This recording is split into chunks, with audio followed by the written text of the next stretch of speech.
ಎಲ್ಲ ಸ್ಪರ್ಧಾರ್ಥಿಗಳಿಗೆ ಸ್ವಾಗತ. PU ಉಪನ್ಯಾಸಕರ ನೇಮಕಾತಿ, ಕೆಸೆಟ್ ಪರೀಕ್ಷೆ ಮತ್ತು ಇತರ ಸ್ಪರ್ಧಾತ್ಮಕ ಪರೀಕ್ಷೆಗಳಿಗೆ ಸಂಬಂಧಿಸಿದಂತೆ ಅರ್ಥಶಾಸ್ತ್ರ ವಿಷಯವನ್ನು ಡಿಸ್ಕಷನ್ ಮಾಡ್ತಾ ಇದ್ವಿ. ಈ ಒಂದು ಹಿಂದಿನ ವಿಡಿಯೋಗಳಲ್ಲಿ ನಾವು ಡಿಸ್ಕಷನ್ ಮಾಡಿರುವಂಥದ್ದು ಸೂಕ್ಷ್ಮ ಅರ್ಥಶಾಸ್ತ್ರದ ವಿಶ್ಲೇಷಣೆ ಮತ್ತು ಅಲ್ಲಿ ಬರುವಂತಹ ಕಾನ್ಸೆಪ್ಟ್ಗಳ ಬಗ್ಗೆ. ಈ ಒಂದು ವಿಡಿಯೋದಲ್ಲಿ ನಾವು ಈ ಸಮಗ್ರ ಅರ್ಥಶಾಸ್ತ್ರದಲ್ಲಿ ಬರುವಂತಹ ಒಂದು ಪ್ರಮುಖವಾದ ಕಾನ್ಸೆಪ್ಟ್ ಯಾವುದು ಅಂತಂದ್ರೆ ರಾಷ್ಟ್ರೀಯ ಆದಾಯದ ಲೆಕ್ಕಾಚಾರ ಅಂತೇಳಿ, ನ್ಯಾಷನಲ್ ಇನ್ಕಮ್ ಅಕೌಂಟಿಂಗ್ ಅಂತ ನಾವು ಕರಿತೀವಿ. ಸೊ ಈ ಒಂದು ಕಾನ್ಸೆಪ್ಟು ಏನು ಹೇಳುತ್ತೆ ಅಂತಂದ್ರೆ, ದೇಶದಲ್ಲಿ ಉತ್ಪಾದಿಸಲಾದ ಎಲ್ಲ ಸರಕು ಸೇವೆಗಳ ಒಟ್ಟು ಹಣರೂಪಿ ಮೌಲ್ಯವನ್ನು ನಾವು ಮಾರುಕಟ್ಟೆ ಬೆಲೆಯಲ್ಲಿ ಅಂದಾಜು ಮಾಡೋದ್ರ ಮೂಲಕ ರಾಷ್ಟ್ರೀಯ ಆದಾಯವನ್ನು ನಾವು ಲೆಕ್ಕಾಚಾರ ಮಾಡ್ತೀವಿ. ಹಾಗಾಗಿ ಒಂದು ದೇಶ ಅಭಿವೃದ್ಧಿ ಹೊಂದುತ್ತಿದೆ ಅಥವಾ ಹಿಂದುಳಿದಿದೆ ಅನ್ನೋದನ್ನು ನಾವು ಈ ಒಂದು ರಾಷ್ಟ್ರೀಯ ಆದಾಯ ಮತ್ತು GDP ಅಂತ ಕರೀತೀವಿ. GDP ಅಂಥೇಳಿ ಇದರ ದರದ ಆಧಾರದ ಮೇಲೆ ಹೇಳ್ತಾ ಇರ್ತೀವಿ. ಹಾಗಾಗಿ ಈ ರಾಷ್ಟ್ರೀಯ ಆದಾಯ ಅನ್ನೋದು ಸಮಗ್ರ ಅರ್ಥಶಾಸ್ತ್ರದ ಒಂದು ಪ್ರಮುಖವಾದ ಅಂಶ ಅಂತ ಹೇಳ್ತೀವಿ. JM ಕೇನ್ಸ್ ಆಗಿರ್ಬೋದು, ಇತರ ಅರ್ಥಶಾಸ್ತ್ರಜ್ಞರು ಈ ದೇಶದ ಅಭಿವೃದ್ಧಿಯನ್ನು ಹೇಗೆ ಮಾಡಬೇಕು ಮತ್ತು ಆರ್ಥಿಕ ಚಟುವಟಿಕೆಗಳ ಬೆಳವಣಿಗೆಯನ್ನು ಹೇಗೆ ಸಾಧಿಸಬೇಕು ಅನ್ನೋದ್ರ ಬಗ್ಗೆ ಹಲವಾರು ವಿಷಯಗಳನ್ನು ಅವರು ಚರ್ಚೆ ಮಾಡಿದ್ದಾರೆ. ಸೊ ಅದಕ್ಕೆ ಸಂಬಂಧಪಟ್ಟಂತೆ ಸಮಗ್ರ ಅರ್ಥಶಾಸ್ತ್ರದ ಮಹತ್ವದ ಅರ್ಥಶಾಸ್ತ್ರಜ್ಞರು ಯಾರು ಅಂತಂದ್ರೆ JM ಕೇನ್ಸ್ ಅಂತೇಳಿ ನಾವು ಕರಿತೀವಿ. ಸೊ ಅವರ ಒಂದು ಸಿದ್ಧಾಂತಗಳ ಬಗ್ಗೆ ನಾವು ನೆಕ್ಸ್ಟ್ ವಿಡಿಯೋಗಳಲ್ಲಿ ಡಿಸ್ಕಷನ್ ಮಾಡ್ತೀವಿ. ನಾವು ಈಗ ಡಿಸ್ಕಷನ್ ಮಾಡ್ತಿರುವಂತಹ ಕಾನ್ಸೆಪ್ಟ್ ಯಾವುದು ಅಂತಂದ್ರೆ ರಾಷ್ಟ್ರೀಯ ಆದಾಯದ ಲೆಕ್ಕಾಚಾರ ಅಂಥೇಳಿ. ಹಾಗಾದರೆ ಏನಿರಬಹುದು ರಾಷ್ಟ್ರೀಯ ಆದಾಯ ಅಂದರೆ ಏನು? ಇದನ್ನು ರಾಷ್ಟ್ರೀಯ ಅಥವಾ ನ್ಯಾಷನಲ್ ಅಂತ ನೋಡ್ತೀವಿ. ಹಾಗಾದರೆ ಏನಿರಬಹುದು ಅಂತಂದ್ರೆ, ಒಂದು ವರ್ಷದಲ್ಲಿ ದೇಶವು ಉತ್ಪಾದಿಸಲಾದ ಎಲ್ಲ ಅಂತಿಮ ಸರಕು ಸೇವೆಗಳ ಒಟ್ಟು ಹಣರೂಪಿ ಮೌಲ್ಯವನ್ನು ರಾಷ್ಟ್ರೀಯ ಆದಾಯ ಅಂತ ಕರಿತೀವಿ. ಹಾಗಾದರೆ ಇಲ್ಲಿ ಗಮನಿಸಬೇಕಾದಂಥದ್ದು ಏನು ಅಂತಂದ್ರೆ, ಅಂತಿಮ ಸರಕು ಸೇವೆಗಳು ಅಂದರೆ ಏನು ಅಂತಂದ್ರೆ, ನಾವೀಗ ಯಾವುದೇ ಒಂದು ವಸ್ತು ಗ್ರಾಹಕನ ಕೈಗೆ ತಲುಪುವ ಸಂದರ್ಭದಲ್ಲಿ ಅದಕ್ಕೆಷ್ಟು ಬೆಲೆ ಇರುತ್ತಲ್ಲ, ಆ ಬೆಲೆಯನ್ನು ನಾವು ರಾಷ್ಟ್ರೀಯ ಆದಾಯದ ಲೆಕ್ಕಾಚಾರದಲ್ಲಿ ಪರಿಗಣಿಸ್ತೀವಿ. ಹಾಗಾದರೆ ಉದಾಹರಣೆಗೆ ಈಗ ಒಂದು ಬಿಸ್ಕೆಟ್ ಇದೆ ಅಂತ ನಾವು ನೋಡಿದಾಗ, ಬಿಸ್ಕೆಟ್ನ ಬೆಲೆ ಈಗ 10 ರೂಪಾಯಿ ಇದೆ. ಇದನ್ನು ಒಬ್ಬ ಗ್ರಾಹಕ ಏನು ಮಾಡ್ತಾನೆ, ಕೊಂಡುಕೊಳ್ತಾನೆ. ಹಾಗಾಗಿ ಇದರ ಬೆಲೆಯನ್ನು ನಾವು ಎಲ್ಲಿ ಕನ್ಸಿಡರ್ ಮಾಡ್ತೀವಿ ಅಂದ್ರೆ ರಾಷ್ಟ್ರೀಯ ಆದಾಯದಲ್ಲಿ ಕನ್ಸಿಡರ್ ಮಾಡ್ತೀವಿ. ಅದೇ ಈ ಒಂದು ಬಿಸ್ಕೆಟ್ ಕಾರ್ಖಾನೆಯಲ್ಲಿ ಉತ್ಪಾದನೆಯಾದಾಗ ಇದರ ಬೆಲೆ 8 ರೂಪಾಯಿ ಇರುತ್ತೆ. ಇದು ಹೋಲ್ಸೇಲಿಗೆ ಹೋಗಿ ನೆಕ್ಸ್ಟು ಮಾರುಕಟ್ಟೆಗೆ ಬಂದಾಗ ಇದರ ಬೆಲೆ ಏನಾಗುತ್ತೆ ಅಂದ್ರೆ 10 ರೂಪಾಯಿ ಆಗುತ್ತೆ. ಆದ್ದರಿಂದ ಇದು ಕಾರ್ಖಾನೆಯಲ್ಲಿ ಉತ್ಪಾದಿಸಿದಾಗ ಇದರ ಬೆಲೆ 8 ರೂಪಾಯಿ ಇರುತ್ತೆ. ಹಾಗಾಗಿ ಈ ಸಂದರ್ಭದಲ್ಲಿ ಇರುವಂಥ ಬೆಲೆಯನ್ನು ನಾವು ಏನು ಮಾಡೋದಿಲ್ಲ, ರಾಷ್ಟ್ರೀಯ ಆದಾಯದಲ್ಲಿ ಕನ್ಸಿಡರ್ ಮಾಡೋದಿಲ್ಲ. ನಾವು ಯಾವುದನ್ನು ಕನ್ಸಿಡರ್ ಮಾಡ್ತೀವಿ ಅಂದ್ರೆ, ಅಂತಿಮವಾಗಿ ಗ್ರಾಹಕನ ಕೈಗೆ ತಲುಪುವ ಸಂದರ್ಭದಲ್ಲಿ ಎಷ್ಟು ಅದರ ಬೆಲೆ ಇರುತ್ತೋ ಆ ಬೆಲೆಯನ್ನು ನಾವು ರಾಷ್ಟ್ರೀಯ ಆದಾಯದಲ್ಲಿ ಕನ್ಸಿಡರ್ ಮಾಡ್ತೀವಿ.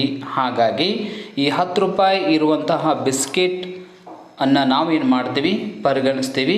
ಆದರೆ ಅದಕ್ಕಿಂತ ಮೊದಲು 8 ರೂಪಾಯಿ ಇರುವಂಥ ಬಿಸ್ಕೆಟ್ನ ಮೌಲ್ಯವನ್ನು ನಾವು ರಾಷ್ಟ್ರೀಯ ಆದಾಯದಲ್ಲಿ ಪರಿಗಣಿಸುವುದಿಲ್ಲ.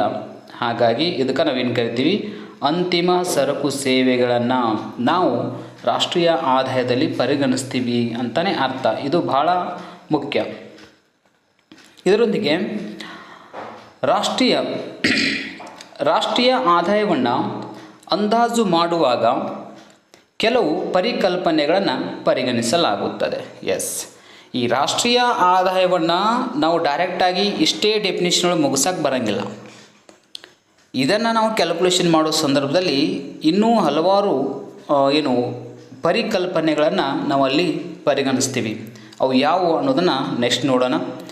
ಸೊ ನೆಕ್ಸ್ಟು ರಾಷ್ಟ್ರೀಯ ಆದಾಯವನ್ನು ಆ ವರ್ಷದ ಮಾರುಕಟ್ಟೆಯ ಬೆಲೆಯಲ್ಲಿ ಅಂದಾಜು ಮಾಡಲಾಗುತ್ತದೆ. ಈಗ 2024 ಅಂದಾಗ 2024ರ ಒಂದು ಆರ್ಥಿಕ ವರ್ಷದಲ್ಲಿ ದೇಶದಲ್ಲಿ ಉತ್ಪಾದಿಸಲಾದ ಎಲ್ಲ ಸರಕು ಸೇವೆಗಳ ಸೇವೆಗಳ ಮೌಲ್ಯವನ್ನು ಆ ಸಂದರ್ಭದಲ್ಲಿ ಆ ಒಂದು ವರ್ಷದಲ್ಲಿ ಇದ್ದಂಥ ಮಾರುಕಟ್ಟೆ ಬೆಲೆಗಳಲ್ಲಿ ನಾವು ಅಂದಾಜು ಮಾಡಬೇಕಾಗತ್ತೆ. ಆದ್ದರಿಂದ ಇದು ಆ ಒಂದು ಮಾರುಕಟ್ಟೆ ಬೆಲೆಗಳಲ್ಲಿ ಅಂದಾಜು ಮಾಡ್ತೀವಿ ಅಂತ ಗೊತ್ತಿರಬೇಕು. ನೆಕ್ಸ್ಟು, ಪ್ರತಿ ವರ್ಷ ಎಲ್ಲ ಸರಕು ಸೇವೆಗಳನ್ನು ಪರಿಗಣಿಸಲಾಗುತ್ತದೆ. ಎಸ್, ಆ ವರ್ಷದಲ್ಲಿ ಉತ್ಪಾದಿಸಲಾದ ಎಲ್ಲ ಸರಕು ಸೇವೆಗಳ ಅಂತಿಮ ಮಾರುಕಟ್ಟೆಯ ಮೌಲ್ಯವನ್ನು ನಾವು ರಾಷ್ಟ್ರೀಯ ಆದಾಯದಲ್ಲಿ ಪರಿಗಣಿಸ್ತೀವಿ. ಇದರಲ್ಲಿ ನೈಜ GDP ಮತ್ತು ನಾಮಮಾತ್ರ GDP ಅಂತ ಬರುತ್ತೆ. ಸೊ ಅದು ಏನು ಅನ್ನೋದನ್ನು ನೆಕ್ಸ್ಟ್ ನಾವು ಕ್ಲಿಯರ್ ಮಾಡ್ಕೊಳ್ಳೋಣ. ನಮಗೆ ಮೊದಲಿಗೆ ಗೊತ್ತಿರಬೇಕಾಗಿದ್ದು ಏನು ಅಂತಂದ್ರೆ, ರಾಷ್ಟ್ರೀಯ ಆದಾಯ ಅಂದ್ರೆ ಒಂದು ದೇಶದಲ್ಲಿ ಮತ್ತು ಒಂದು ವರ್ಷದಲ್ಲಿ ಉತ್ಪಾದಿಸಲಾದ ಎಲ್ಲ ಸರಕು ಸೇವೆಗಳ ಮಾರುಕಟ್ಟೆಯ ಮೌಲ್ಯಕ್ಕೆ ನಾವು ಏನು ಕರಿಬೇಕಂದಂಗಾಯಿತು, ರಾಷ್ಟ್ರೀಯ ಆದಾಯ ಅಂತ ನಾವು ಕರಿತೀವಿ. ಮತ್ತು ವಿದೇಶಗಳಿಂದನೂ ಕೂಡ ನಾವು ಆದಾಯವನ್ನು ಗಳಿಸ್ತಾ ಇರ್ತೀವಿ. ನಮ್ಮಲ್ಲಿರುವ ಉತ್ಪಾದನಾಂಗಗಳು ವಿದೇಶದಲ್ಲಿ ಸರಕು ಸೇವೆಗಳನ್ನು ಉತ್ಪಾದನೆ ಮಾಡ್ತಾ ಇರ್ತವೆ. ಉದಾಹರಣೆಗೆ ಕಾರ್ಮಿಕರು, ಕೆಲಸಗಾರರು ಬೇರೆ ದೇಶದಲ್ಲಿ ಕೆಲಸ ಮಾಡ್ತಿರ್ತಾರೆ, ಅದಕ್ಕೆ ಅವರು ಆದಾಯ ಗಳಿಸ್ತಿರ್ತಾರೆ. ಅದು ಆದಾಯ ಕೂಡ ರಾಷ್ಟ್ರೀಯ ಆದಾಯದಲ್ಲಿ ಸೇರಿಕೊಂಡಿರುತ್ತೆ. ಮತ್ತು ಬೇರೆ ದೇಶದವರು ನಮ್ಮ ದೇಶದಲ್ಲಿ ಬಂದು ಕೆಲಸ ಮಾಡ್ತಿರ್ತಾರೆ, ಅವರು ಕೂಡ ಆದಾಯ ಗಳಿಸ್ತಿರ್ತಾರೆ. ಹಾಗಾಗಿ ಅವರ ಆದಾಯವನ್ನು ನಾವು ಮೈನಸ್ ಮಾಡ್ಕೊಳ್ಬೇಕಾಗತ್ತೆ. ಈ ರೀತಿಯಾಗಿ ನಿವ್ವಳ ವಿದೇಶಿ ಆದಾಯವನ್ನು ರಾಷ್ಟ್ರೀಯ ಆದಾಯದಲ್ಲಿ ನಾವು ಸೇರಿಸ್ತೀವಿ. ಹೀಗಾಗಿ ರಾಷ್ಟ್ರೀಯ ಆದಾಯವನ್ನು ಲೆಕ್ಕಾಚಾರ ಮಾಡುವಾಗ ಹಲವಾರು ವಿಷಯಗಳನ್ನು ನಾವು ಪರಿಗಣಿಸಬೇಕಾಗತ್ತೆ. ಅವು ಯಾವುಗಳು ಅನ್ನೋದನ್ನು ನೆಕ್ಸ್ಟ್ ನೋಡೋಣ. ಇಲ್ಲಿ ರಾಷ್ಟ್ರೀಯ ಆದಾಯವನ್ನು ಏನು ಮಾಡ್ತೀವಿ ಅಂದ್ರೆ, ಉತ್ಪನ್ನದ ವಿಧಾನ, ಆದಾಯದ ವಿಧಾನ ಮತ್ತು ವೆಚ್ಚದ ವಿಧಾನಗಳಂತೇಳಿ 3 ವಿಧಾನಗಳಲ್ಲಿ ನಾವು ಲೆಕ್ಕಾಚಾರ ಮಾಡ್ತಾ ಇರ್ತೀವಿ. ಆದರೆ ಈ ವಿಧಾನಗಳನ್ನು ಲೆಕ್ಕಾಚಾರ ಮಾಡುವಾಗ ನಾವು ಕೆಲವೊಂದು ಪರಿಕಲ್ಪನೆಗಳನ್ನು ಕನ್ಸಿಡರ್ ಮಾಡಬೇಕಾಗತ್ತೆ. ಅವು ಈ ಕೆಳಗಿನಂತೆ ಇರ್ತವೆ. ಅಂದರೆ ರಾಷ್ಟ್ರೀಯ ಆದಾಯವನ್ನು ಲೆಕ್ಕಾಚಾರ ಮಾಡುವಾಗ 3 ವಿಧಾನಗಳನ್ನು, ಉತ್ಪನ್ನದ ವಿಧಾನ, ಆದಾಯದ ವಿಧಾನ ಮತ್ತು ವೆಚ್ಚದ ವಿಧಾನ, ಈ 3 ವಿಧಾನಗಳಿಂದ ನಾವು ರಾಷ್ಟ್ರೀಯ ಆದಾಯವನ್ನು ಲೆಕ್ಕಾಚಾರ ಮಾಡಿದರೂ ಕೂಡ ಬರುವಂಥ ಆನ್ಸರ್ ಏನಾಗಿರುತ್ತೆ, ಒಂದೇ ಆಗಿರುತ್ತೆ. ಹಾಗಾಗಿ ಯಾವುದಾದ್ರೂ ಒಂದು ವಿಧಾನವನ್ನು ನಾವು ರಾಷ್ಟ್ರೀಯ ಆದಾಯದ ಲೆಕ್ಕಾಚಾರಕ್ಕಾಗಿ ಬಳಸ್ತಾ ಇರ್ತೀವಿ. ಅದು ಉತ್ಪನ್ನ ವಿಧಾನ ಆಗಿರ್ಬೋದು, ಆದಾಯ ವಿಧಾನ ಆಗಿರ್ಬೋದು ಅಥವಾ ವೆಚ್ಚದ ವಿಧಾನ ಆಗಿರ್ಬೋದು. ಯಾವುದೇ ಒಂದು ವಿಧಾನವನ್ನು ಬಳಸಿ ನಾವು ಪ್ರತಿ ವರ್ಷ ರಾಷ್ಟ್ರೀಯ ಆದಾಯವನ್ನು ಕ್ಯಾಲ್ಕುಲೇಷನ್ ಮಾಡ್ತಾ ಇರ್ತೀವಿ. ಅಂಥ ಸಂದರ್ಭದಲ್ಲಿ ಈ ಕೆಳಗಿನ ಪರಿಕಲ್ಪನೆಗಳನ್ನು ನಾವು ಕನ್ಸಿಡರ್ ಮಾಡಬೇಕಾಗತ್ತೆ. ಹಾಗಾದ್ರೆ ಅವು ಯಾವುವು ಅಂತ ನೋಡಿದಾಗ, ಒಂದನೇದು GDP ಅಂಥೇಳಿ, ಇದಕ್ಕೆ ಗ್ರಾಸ್ ಡೊಮೆಸ್ಟಿಕ್ ಪ್ರಾಡಕ್ಟ್ ಅಂತ ಕರಿತೀವಿ. ಕನ್ನಡದಲ್ಲಿ ಒಟ್ಟು ದೇಶೀಯ ಉತ್ಪನ್ನ ಅಂತ ಕರಿತೀವಿ. ಎರಡನೇದು NDP ಅಂತೇಳಿ, ಇದನ್ನು ಇಂಗ್ಲೀಷಲ್ಲಿ ನೆಟ್ ಡೊಮೆಸ್ಟಿಕ್ ಪ್ರಾಡಕ್ಟ್ ಅಂತ ಕರಿತೀವಿ. ಕನ್ನಡದೊಳಗೆ ನಿವ್ವಳ ದೇಶೀಯ ಉತ್ಪನ್ನ ಅಂಥೇಳಿ. ಇನ್ನು ಮೂರನೇದು GNP ಅಂಥೇಳಿ, ಇದನ್ನು ಇಂಗ್ಲೀಷಲ್ಲಿ ಗ್ರಾಸ್ ನ್ಯಾಷನಲ್ ಪ್ರಾಡಕ್ಟ್ ಅಂತ ಕರಿತೀವಿ. ಕನ್ನಡದೊಳಗೆ ಒಟ್ಟು ರಾಷ್ಟ್ರೀಯ ಉತ್ಪನ್ನ ಅಂತ ಕರಿತೀವಿ. ಇನ್ನು NNP ಅಂತಂದ್ರೆ ನೆಟ್ ನ್ಯಾಷನಲ್ ಪ್ರಾಡಕ್ಟ್ ಅಂಥೇಳಿ, ಇಂಗ್ಲೀಷ್ ಒಳಗೆ ಇದು ಕನ್ನಡ ಒಳಗೆ ನಿವ್ವಳ ರಾಷ್ಟ್ರೀಯ ಉತ್ಪನ್ನ ಅಂತ ಕರಿತೀವಿ. ಇವಷ್ಟೇ ಅಲ್ಲ, ಇನ್ನೂ ಕೂಡ ಪರಿಕಲ್ಪನೆಗಳು ಬರ್ತವೆ. ನೆಕ್ಸ್ಟ್ ಇರುವಂಥದ್ದು PI ಅಂಥೇಳಿ, ಅಂದ್ರೆ ಪರ್ಸ್ನಲ್ ಇನ್ಕಮ್ ಅಂಥೇಳಿ. ಇದನ್ನು ಕನ್ನಡ ಒಳಗೆ ವೈಯಕ್ತಿಕ ಅಥವಾ ವ್ಯಕ್ತಿಗತ ಆದಾಯ ಅಂತ ಕರಿತೀವಿ. ನೆಕ್ಸ್ಟು PDI ಅಂಥೇಳಿ, ಇದನ್ನು ಇಂಗ್ಲೀಷ್ ಒಳಗೆ ಪರ್ಸ್ನಲ್ ಡಿಸ್ಪೋಸಿಬಲ್ ಇನ್ಕಮ್ ಅಂತ ಕರಿತೀವಿ. ಕನ್ನಡದಲ್ಲಿ ವೈಯಕ್ತಿಕ ವೆಚ್ಚ ಮಾಡಬಹುದಾದ ಆದಾಯ ಅಂತ ಕರಿತೀವಿ. ಇನ್ನು PCI ಅಂತಂದ್ರೆ ಪರ್ ಕ್ಯಾಪಿಟಾ ಇನ್ಕಮ್ ಅಂಥೇಳಿ, ಕನ್ನಡದಲ್ಲಿ ತಲಾ ಆದಾಯ ಅಂತ ಕರಿತೀವಿ. ನೆಕ್ಸ್ಟು ನಾಮಮಾತ್ರ ಮತ್ತು ನೈಜ GDP ಅಂತ ಕರಿತೀವಿ. ಇದನ್ನು ಯಾವುದೇ ಒಂದು ಆಧಾರ ವರ್ಷದವನ್ನು ಇಟ್ಕೊಂಡು GDPಯನ್ನು ಅಂದಾಜು ಮಾಡ್ತಾ ಇರ್ತೀವಿ ಮತ್ತು ಪ್ರಚಲಿತ ವರ್ಷದಲ್ಲಿ ಕೂಡ GDPಯನ್ನು ಅಂದಾಜು ಮಾಡ್ತಾ ಇರ್ತೀವಿ. ಅದು ಏನು ಅನ್ನೋದನ್ನು ನೆಕ್ಸ್ಟ್ ನೋಡೋಣ. ಹಾಗಾಗಿ ಟೋಟಲ್ 8 ಪರಿಕಲ್ಪನೆಗಳನ್ನು ರಾಷ್ಟ್ರೀಯ ಆದಾಯದ ಲೆಕ್ಕಾಚಾರ ಮಾಡುವ ಸಂದರ್ಭದಲ್ಲಿ ನಾವು ಪರಿಗಣಿಸ್ತೀವಿ ಅಂತ ಅರ್ಥ. ಇವುಗಳಿಗೆ ಸಂಬಂಧಪಟ್ಟಂತೆ ಇವುಗಳನ್ನು ಕ್ಯಾಲ್ಕುಲೇಷನ್ ಮಾಡೋ ಸಂದರ್ಭದೊಳಗೆ ಫಾರ್ಮುಲಾ ಅಥವಾ ಸೂತ್ರಗಳು ಬರ್ತವೆ. ಈ ಸೂತ್ರವನ್ನು ನಾವು ನೆನಪಿಡಲೇಬೇಕು. ಯಾಕಂದರೆ ಇದಕ್ಕೆ ಸಂಬಂಧಪಟ್ಟಂಥ ಅಟ್ಲೀಸ್ಟ್ 1 ಅಥವಾ 2 ಪ್ರಶ್ನೆಗಳನ್ನು ಕೇಳಿರ್ತಾರೆ. 100% ಎಲ್ಲ ಕ್ವಶನ್ ಪೇಪರ್ಗಳಲ್ಲಿ ನಾವು ನೋಡಿದ್ರೆ ಆಲ್ಮೋಸ್ಟ್ ಈ ರಾಷ್ಟ್ರೀಯ ಆದಾಯದ ಪರಿಕಲ್ಪನೆಗಳಿಗೆ ಸಂಬಂಧಪಟ್ಟಂತೆ ಸ್ಪೆಷಲ್ಲಾಗಿ ಈ 8 ಏನು ಪರಿಕಲ್ಪನೆಗಳದಾವಲ್ಲ, ಇದಕ್ಕೆ ಸಂಬಂಧಪಟ್ಟಂತೆ ಸೂತ್ರಗಳಿಗೆ ಸಂಬಂಧಪಟ್ಟಂಥ ಪ್ರಶ್ನೆಗಳನ್ನು ಕೇಳ್ತಿರ್ತಾರೆ. ಸೊ ಇದು ನಮಗೆ ಗೊತ್ತಿರಬೇಕು. ಇಲ್ಲಿ ಈ ಮೊದಲನೆಯ ಒಂದು ಪರಿಕಲ್ಪನೆಯನ್ನು ನಾವು ಅರ್ಥ ಮಾಡ್ಕೊಳ್ಬಹುದು. GDP ಅಂಥೇಳಿ, ಇದಕ್ಕೆ ಗ್ರಾಸ್ ಡೊಮೆಸ್ಟಿಕ್ ಪ್ರಾಡಕ್ಟ್ ಅಂಥೇಳಿ, ಒಟ್ಟು ದೇಶೀಯ ಉತ್ಪನ್ನ. ಇಲ್ಲಿ ಡೊಮೆಸ್ಟಿಕ್, ಡಿ ಅಂದರೆ ಡೊಮೆಸ್ಟಿಕ್ಕು, ಕನ್ನಡದೊಳಗೆ ದೇಶೀಯ. ದೇಶೀಯ ಅಂದರೆ ಅರ್ಥ ಏನು ಅಂತಂದ್ರೆ ದೇಶದ ಒಳಗಡೆ ಉತ್ಪಾದಿಸಲಾದ ಎಲ್ಲ ಸರಕು ಸೇವೆಗಳ ಒಟ್ಟು ಹಣರೂಪಿ ಮೌಲ್ಯ ಅಂತಂದಂಗೆ. ಹಾಗಾದ್ರೆ ಅದನ್ನ ಹೆಂಗೆ ನೋಡ್ಬೋದು ಅಂದ್ರೆ ದೇಶದಲ್ಲಿ ಉತ್ಪಾದಿಸಲಾದ ಎಲ್ಲ ಅಂತಿಮ ಸರಕು ಸೇವೆಗಳ ಒಟ್ಟು ಹಣರೂಪಿ ಮೌಲ್ಯವನ್ನು ಒಟ್ಟು ದೇಶೀಯ ಉತ್ಪನ್ನ ಎನ್ನಲಾಗುತ್ತದೆ. ಇಲ್ಲಿ ರಾಷ್ಟ್ರೀಯ ಅನ್ನೋದು ಏನಾದರೂ ಇದು ದೇಶೀಯ ಹೋಗಿ ರಾಷ್ಟ್ರೀಯ ಬಂತಂದ್ರೆ ವಿದೇಶದಿಂದ ಗಳಿಸಿದಂಥ ಆದಾಯವನ್ನು ಕೂಡ ಸೇರಿಸಲಾಗತ್ತೆ. ಆದರೆ ಕೇವಲ GDP ಅಷ್ಟ ಅಂತಂದ್ರೆ ದೇಶದ ಒಳಗಡೆ ಉತ್ಪಾದಿಸಲಾದ ಎಲ್ಲ ಅಂತಿಮ ಸರಕು ಸೇವೆಗಳ ಒಟ್ಟು ಹಣರೂಪಿ ಮೌಲ್ಯಕ್ಕೆ ನಾವು GDP ಅಂತ ಕರಿತೀವಿ. ಒಂದು ದೇಶ ಅಭಿವೃದ್ಧಿ ಹೊಂದ್ತಾ ಇದೆ, ಬೆಳವಣಿಗೆ ಹೊಂದ್ತಾ ಇದೆ ಅಂತ ಅನ್ನೋದಾದ್ರೆ ಅದನ್ನು GDPಯನ್ನು ಆಧಾರವಾಗಿಟ್ಕೊಂಡೇ ನಾವು ಹೇಳ್ತಾ ಇರ್ತೀವಿ. ಹಾಗಾಗಿ ಒಂದು ದೇಶ ಇನ್ನೂ ಡೆವಲಪ್ಮೆಂಟ್ ಆಗ್ತಾ ಇಲ್ಲ ಅಂತಂದ್ರೂ ಕೂಡ ನಮಗೆ GDPನೇ ಪ್ರಮುಖವಾಗಿ ಪರಿಗಣಿಸ್ತೀವಿ. ಯಾಕಂದರೆ ಒಂದು ದೇಶದಲ್ಲಿ ಉತ್ಪಾದಿಸಲಾಗುವ ಸರಕು ಸೇವೆಗಳ ಮೌಲ್ಯವೇ ಬಹಳ ಅವಶ್ಯಕ ಆಗಿರುತ್ತೆ. ಇನ್ನು ದೇಶದ ಒಳಗಡೆ ಉತ್ಪಾದಿಸಲಾದ ಸರಕು ಸೇವೆಗಳ ಪ್ರಮಾಣವನ್ನು ಪರಿಗಣಿಸಲಾಗುತ್ತದೆ. ಆಗಲೇ ಹೇಳಿದಂಗೆ ದೇಶದ ಒಳಗಡೆ ಉತ್ಪಾದಿಸುವಂಥದ್ದು. ಇನ್ನು ಮಾರುಕಟ್ಟೆಯ ಬೆಲೆಯಲ್ಲಿ ಅಂದಾಜು ಮಾಡಲಾಗುತ್ತದೆ. ಆಗಲೇ ಹೇಳಿದಂಗೆ ಯಾವ ವರ್ಷದಲ್ಲಿ ಅದನ್ನು ನಾವು ಸರಕು ಸೇವೆಗಳನ್ನ ತೆಗೆದುಕೊಂಡಿರ್ತೀವಲ್ಲ ಅದೇ ವರ್ಷದಲ್ಲಿ ಇದ್ದಂಥ ಮಾರುಕಟ್ಟೆ ಮೌಲ್ಯಗಳಲ್ಲಿ ನಾವೇನು ಮಾಡ್ತೀವಿ, ಆ ಸರಕು ಸೇವೆಗಳ ಪ್ರಮಾಣವನ್ನು ಅಳತೆ ಮಾಡ್ತೀವಿ. ಅದೇ ಏನಾಗಿರುತ್ತೆ ಅಂದ್ರೆ GDP ಆಗಿರುತ್ತೆ. ಸೊ ಅದನ್ನು ನಾವು ನೆಕ್ಸ್ಟು ಈ ಫಾರ್ಮುಲಾ ಮೂಲಕ ಹೇಗೆ ಅರ್ಥ ಮಾಡಿಕೊಳ್ಬಹುದು ಅಂತ ನೋಡಿದಾಗ ಇಲ್ಲಿ ಈ ಒಂದು ಫಾರ್ಮುಲಾ ನೀವು ಸರಿಯಾಗಿ ನೆನ್ಪಿಟ್ಕೊಂಡ್ಬಿಟ್ರೆ ಆಲ್ಮೋಸ್ಟ್ ರಾಷ್ಟ್ರೀಯ ಆದಾಯವನ್ನು ಯಾವ ರೀತಿಯಾಗಿ ನಾವು ಅರ್ಥ ಮಾಡ್ಕೊಳ್ಬಹುದು ಅನ್ನೋದು ನಮಗೆ ಕ್ಲಾರಿಫಿಕೇಶನ್ ಸಿಕ್ಕಿಬಿಡುತ್ತೆ. ಹಾಗಾದ್ರೆ ಏನು ಅಂತಂದ್ರೆ ಇಲ್ಲಿ ಆದಾಯ ವಿಧಾನ, ವೆಚ್ಚದ ವಿಧಾನ ಮತ್ತು ಉತ್ಪನ್ನ ವಿಧಾನ ಅಂತೇಳಿ 3 ವಿಧಾನಗಳು ಬರ್ತಾವಂತ ನಾನು ಆಲ್ರೆಡಿ ಹೇಳಿದ್ದೆ.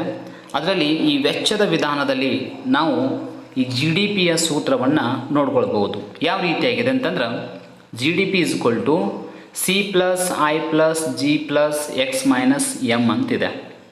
ಸೊ ಈ ಸೂತ್ರವನ್ನು ನಾವು ನೆನಪಿಟ್ಕೊಳ್ಬೇಕು. ಈ ಸೂತ್ರಕ್ಕೆ ಸಂಬಂಧಪಟ್ಟಂಥ ಪ್ರಶ್ನೆಗಳನ್ನು ಕೇಳ್ತಿರ್ತಾರೆ.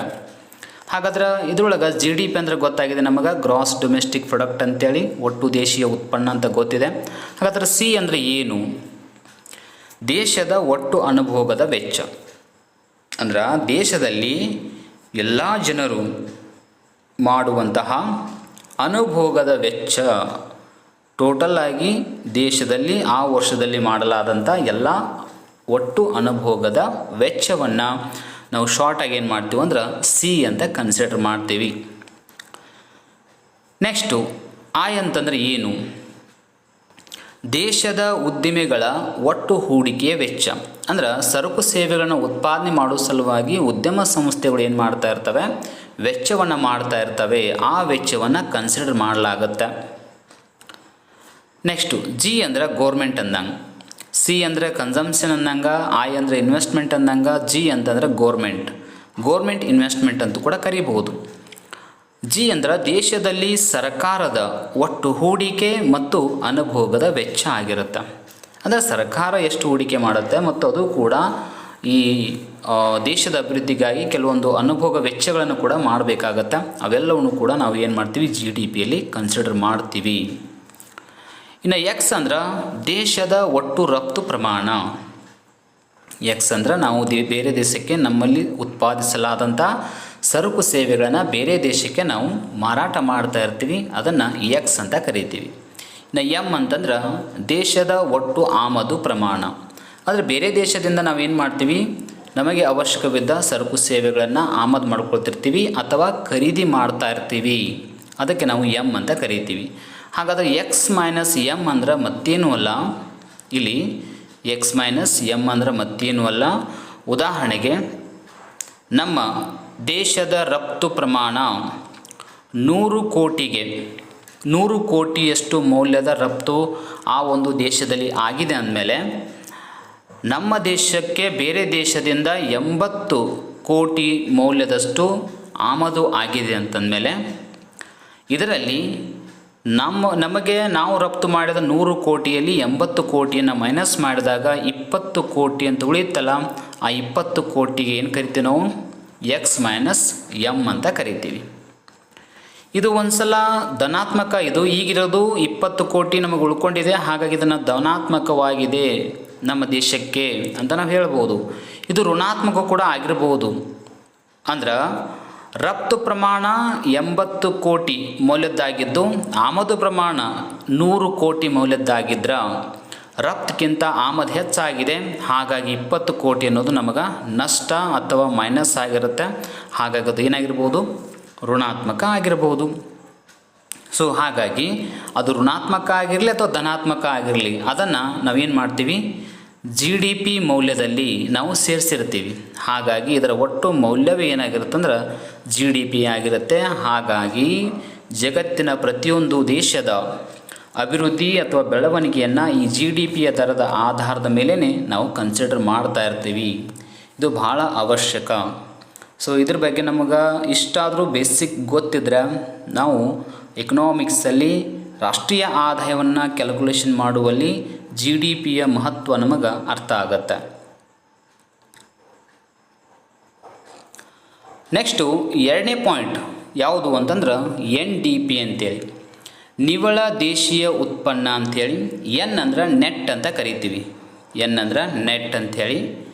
ಇದನ್ನು ಕನ್ನಡ ಒಳಗೆ ನಿವ್ವಳ ಅಥವಾ ಮೈನಸ್ ಮಾಡಂಟ್ಲೆ ನಮ್ಗೆ ಉಳಿತತ್ತಲ್ಲ, ಅದಕ್ಕೆ ನಿವ್ವಳ ಅಂತ ಶಬ್ದ ಬಳಕೆ ಮಾಡ್ತೀವಿ ನಾವು. ಅದು ಯಾವುದು ಮೈನಸ್ ಅನ್ನೋದನ್ನು ನೋಡೋಣ. GDPಯ ಮೌಲ್ಯದಲ್ಲಿ ಸವಕಳಿ ವೆಚ್ಚವನ್ನು ಕಳೆಯುವ ಮೂಲಕ ನಿವ್ವಳ ದೇಶೀಯ ಉತ್ಪನ್ನವನ್ನು ಕಂಡುಹಿಡಿಯಲಾಗುತ್ತದೆ. ಅಂದ್ರೆ ಈಗಾಗಲೇ GDPಯ ಮೌಲ್ಯ ಇದೆ, ನಾವು ಆಗಲೇ ಫಸ್ಟ್ ಪಾಯಿಂಟ್ ನೋಡ್ಕೊಂಡಿವಿ, ಅರ್ಥ ಮಾಡ್ಕೊಂಡಿವಿ. ಈ GDPಯಲ್ಲಿ ಏನು ಕಳಿಬೇಕು ಅಂತಂದ್ರೆ ಸವಕಳಿ ವೆಚ್ಚವನ್ನು ಕಳಿಬೇಕು, ಆವಾಗ ನಮಗೇನಾಗುತ್ತಂದ್ರೆ NDP ಸಿಗುತ್ತೆ. ಹಾಗಾದರೆ ಸವಕಳಿ ವೆಚ್ಚ ಅಂದರೆ ಏನು? ಎಸ್, ಬಂಡವಾಳ ಸರಕುಗಳ ಸವಕಳಿ ಹರಕಲಿನ ವಾರ್ಷಿಕ ಭತ್ಯೆಯನ್ನು ನಾವೇನು ಕರಿತೀವಿ ಅಂದ್ರೆ ಸವಕಳಿ ವೆಚ್ಚ ಅಂತ ಕರಿತೀವಿ. ಹಾಗಾದರೆ ಹೆಂಗೆ ಅರ್ಥ ಮಾಡ್ಕೊಳ್ಬೋದು ಇದನ್ನು? ಉದಾಹರಣೆಗೆ ಬಂಡವಾಳ ಸರಕುಗಳಂದರೆ ಎಂಥವಿರ್ತಾವ ಅದನ್ನು ನೋಡ್ಕೊಳ್ಬೇಕು. ಯಾವುದೇ ಒಂದು ಸರಕು ಸೇವೆಯನ್ನು ಉತ್ಪಾದನೆ ಮಾಡಲಿಕ್ಕೆ ಸಹಾಯಕವಾಗುವಂಥ ಸರಕುಗಳಿಗೆ ನಾವು ಬಂಡವಾಳ ಸರಕುಗಳು ಅಂತ ಕರಿಬೇಕಾಗತ್ತೆ.